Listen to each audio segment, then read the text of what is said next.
Lecture matter গণপ্রজাতন্ত্রী বাংলাদেশ সরকারের প্রধানমন্ত্রীর পদত্যাগ সংক্রান্ত অনুচ্ছেদ। গণপ্রজাতন্ত্রী বাংলাদেশের সংবিধান অনুচ্ছেদ 57। প্রধানমন্ত্রীর পদের মেয়াদ 1। প্রধানমন্ত্রীর পদ শূন্য হইবে যদি ক তিনি কোনো সময় রাষ্ট্রপতির নিকট পদত্যাগপত্র প্রদান করেন, অথবা খ তিনি সংসদ সদস্য না থাকেন।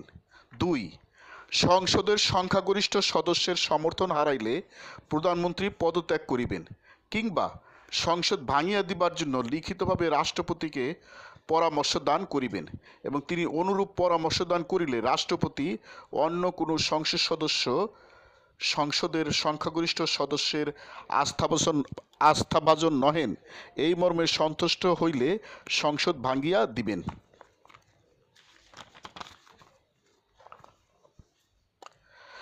3 প্রধানমন্ত্রীর উত্তরাধিকারী কার্যভার গ্রহণ না করা পর্যন্ত প্রধানমন্ত্রীকে স্বীয় পদে বহাল থাকিতে এই অনুচ্ছেদের কোনো কিছুই অযোগ্য করিবে না। Article 57। টেনার of office of prime minister. 1 The office of the Prime Minister shall become vacant (a) if he resigns from office at any time by placing his resignation in the hands of the President, or b if he ceases to be Member of Parliament.